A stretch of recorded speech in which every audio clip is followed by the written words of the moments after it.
नमस्कार मित्रों, आज की वीडियो में हम तत्सम और तद्भव शब्दों का अध्ययन करेंगे, जो कि एक ट्रिक के द्वारा हम अध्ययन करेंगे, जो कि आप एक बार पढ़ने के बाद कभी नहीं भूलोगे। शुरू करते हैं। तत्सम शब्द संस्कृत के वे शब्द जो हिंदी में ज्यों का त्यों लिखे जाते हैं, या जिन शब्दों को संस्कृत से बिना किसी परिवर्तन के ले लिया जाता है, उन्हें तत्सम शब्द कहते हैं। हिंदी भाषा में ये बिना परिवर्तन के प्रयोग होते हैं, इनको तत्सम शब्द कहते हैं। इनमें कोई परिवर्तन नहीं होता है। जैसे शब्द दिया हुआ है अग्नि, आम्र, अमूल्य, चंद्र, क्षेत्र, अज्ञान, अंधकार आदि। ये सभी शब्द है, ये तत्सम शब्द है। ये संस्कृत भाषा से लिए गए हैं और इनमें बिना परिवर्तन के ये हमारे हिंदी भाषा में प्रयोग होते हैं। इन्हें इसलिए तत्सम शब्द कहते हैं। अब है तत्सम और तद्भव शब्दों को पहचानने के कुछ नियम। ये ट्रिक है जिसे आप कैसे तत्सम और तद्भव शब्दों को पहचान पाओगे, उनको अलग अलग कर पाओगे। तो शुरू करते हैं। पहला इसमें नियम है कि तत्सम शब्दों में श का प्रयोग होता है, जो कि आपका शलगम वाला श है, और तद्भव शब्दों में स, सपेरा में आप प्रयोग करते हो, वह प्रयोग हो जाता है। तो श का स में परिवर्तन हो जाता है, इसलिए यह तत्सम से तद्भव बन जाता है। तत्सम शब्द जो है वो शुद्ध रूप है, उसका विकृत रूप है वो तद्भव शब्द हो जाता है। जैसे यहाँ शब्द दे रखा है हमारा श्यामल, तो श्यामल शब्द दे रखा है, इसमें जो शब्द है श है, वहाँ उसका जो तद्भव रूप होगा वो सांवल हो जाएगा। उसके बाद शून्य है, शून्य का यहाँ हमारा तद्भव शब्द है, जो विकृत रूप, जो परिवर्तित रूप है वो शून्य हो जाएगा।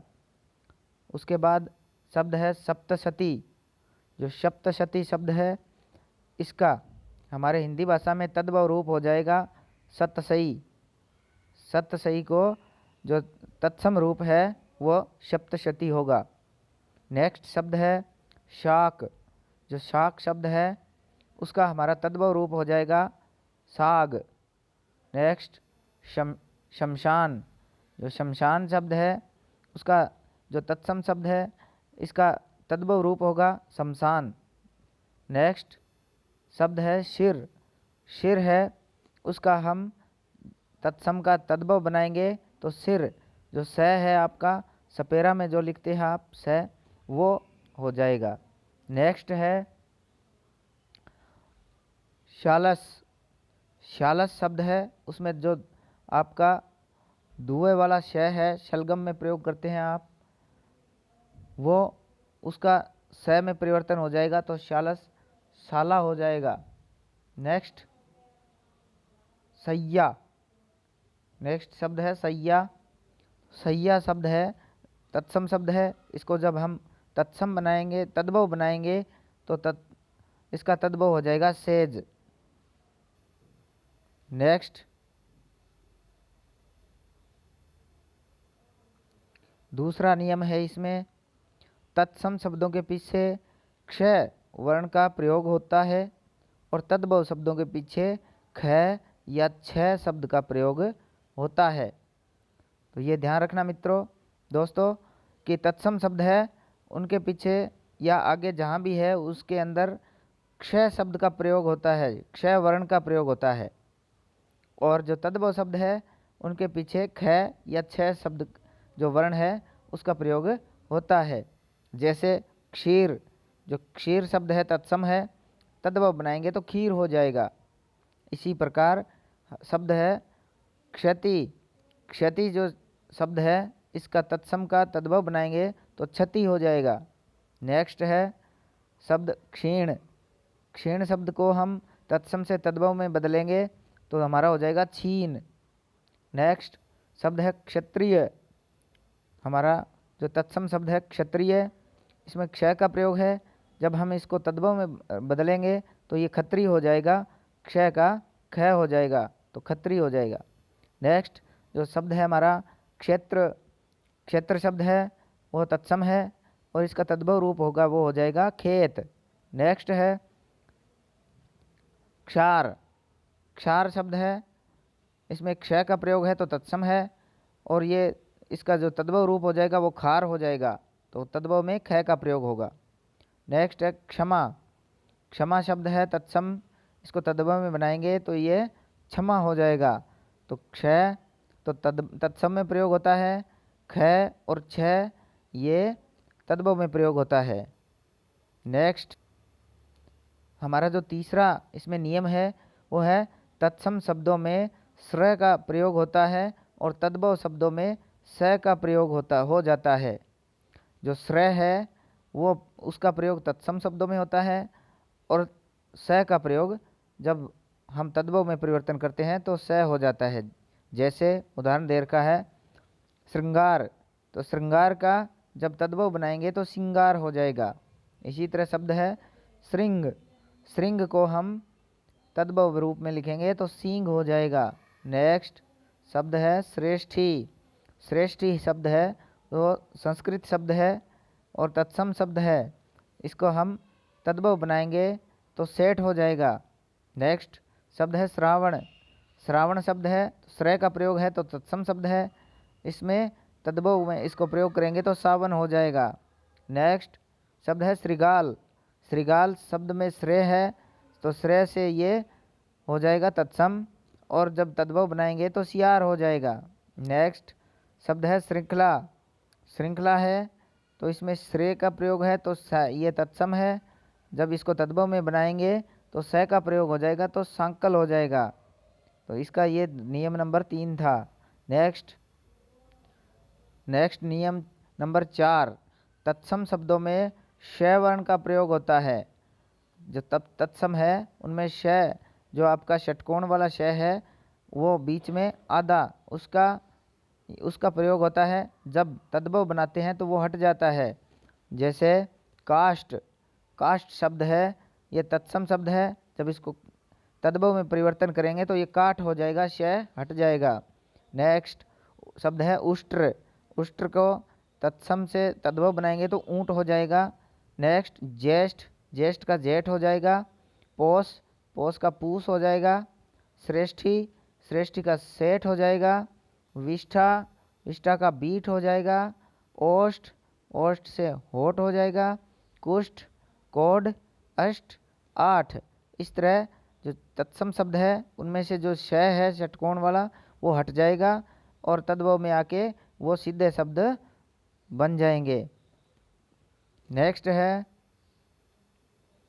नियम नंबर 5, जिन शब्दों में त्रय या आधा र आए वहाँ तत्सम होता है। जैसे कि शब्दों में त्रय या हो आधा र हो तो उन शब्दों में क्या होगा, उन शब्दों में तत्सम शब्द होते हैं। जैसे ग्रीष्म, ग्राहक, चंद्र, छत्र, चक्रवाक, चित्रकार। जो ये त्रय और र का प्रयोग हो रहा है, आधे र का, जो आधा यहाँ नीचे जो र लगता है तो उन शब्दों में क्या होगा, हमारा तत्सम शब्द होगा। ग्रीष्म का जब तद्भव बनाएंगे तो गर्मी हो जाएगा। ग्राहक का गाहक हो जाएगा। चंद्र का चांद हो जाएगा। छत्र का छाता हो जाएगा। चक्रवाक का चकवा हो जाएगा। चित्रकार का चितेरा हो जाएगा। तो इन शब्दों से हम इनमें इसकी पहचान कर सकते हैं कि कौन सा तत्सम है कौन सा तद्भव है। नेक्स्ट हमारा नियम नंबर 6 है कि जिन शब्दों में री या री की मात्रा आए वहाँ तत्सम होता है। यहाँ री जो शब्द है यहाँ जिसमें लगा होगा वो तत्सम होगा। जैसे रिक्ष, कृषक, कृष्ण, श्रृंग, गृहिणी। जो शब्द है इनमें री का प्रयोग हो रहा है तो ये सभी शब्द है ये तत्सम शब्द के अंतर्गत आते हैं। जहाँ पर री का प्रयोग हो गया वहाँ तत्सम शब्द होगा। जैसे रिक्ष का रीछ हो जाएगा, कृषक का किसान हो जाएगा, कृष्ण का काला हो जाएगा, श्रृंग का सींग हो जाएगा आदि। इन शब्दों में री का प्रयोग हो रहा है तो ये तत्सम में आएंगे और इनका जो विकृत रूप होगा तद्भव रूप वो अलग होगा। नेक्स्ट हमारा नियम है 7 नंबर नियम है तत्सम शब्दों में वय का प्रयोग होता है और तद्भव शब्दों में बै का प्रयोग होता है। यह भी हमारा एक मुख्य नियम है कि तत्सम शब्द है उनमें वय का प्रयोग होता है और तद्भव में बै हो जाता है। कैसे? जैसे लिखा है वानर, तो वानर तत्सम शब्द है, इसको तद्भव में बदलेंगे तो बंदर हो जाएगा। वत्स, वत्स का बच्चा बन जाएगा। विवाह से ब्याह हो जाएगा। वधु का बहू, वाष्प का भाप, विद्युत का बिजली, वार्ता का बात हो जाएगा। इस तरह वै से बै में जब परिवर्तन होता है तो तत्सम से तद्भव रूप हो जाता है। वै को तत्सम में लेते हैं और बै इसका जो बिगड़ा हुआ रूप है वो इसमें आ जाएगा, तद्भव के अंतर्गत आ जाएगा। अब हम कुछ प्रश्नों के ऊपर चर्चा कर लेते हैं, कुछ तत्सम और तद्भव शब्दों के ऊपर। तो शब्द है अंतःकथा। अंतःकथा तत्सम शब्द है, तद्भव बनाएंगे तो अंतर्कथा हो जाएगा। नेक्स्ट है अंगुली। अंगुली से जो शब्द है इसका तद्भव बनाएंगे तो उंगली हो जाएगा। नेक्स्ट शब्द है अंतर्राष्ट्रीय, जब इसको परिवर्तन करेंगे तो अंतर्राष्ट्रीय हो जाएगा। नेक्स्ट शब्द है अक्षी। अभी बताया था क्षय शब्द है, इसका प्रयोग तत्सम में होता है और क्षय और क्षय का प्रयोग तद्भव में होता है। तो अक्षी यहाँ तत्सम शब्द है, इसका जब तद्भव बनेगा तो आँख हो जाएगा। नेक्स्ट अक्षर शब्द है, अक्षर से आखर बन जाएगा। नेक्स्ट है अग्नि। अग्नि का आग हो जाएगा। आश्चर्य, आश्चर्य का अचरज हो जाएगा, अचरज हो जाएगा। नेक्स्ट शब्द है उल्लूक। उल्लूक का उल्लू हो जाएगा। नेक्स्ट है कज्जल। कज्जल का काजल हो जाएगा। कपाट, कपाट का किवाड़ हो जाएगा। तो ये तत्सम से तद्भव में परिवर्तन हो जाएंगे। नेक्स्ट हमारा शब्द, नेक्स्ट शब्द है कंकण। कंकण का कंगन हो जाएगा। कच्छप, कच्छप का कछुआ बन जाएगा। कार्य या कर्म का, तो कार्य का काम हो जाएगा, कर्म का काज। तो ये तत्सम से तद्भव में परिवर्तन हो जाएगा। नेक्स्ट है कर्ण। कर्ण शब्द का कान, कपोते का कबूतर, कातर से कायर, आर्द्रक अदरक, अग्र आगे, अहिफेन अफीम और अट्टालिका अट्टारी।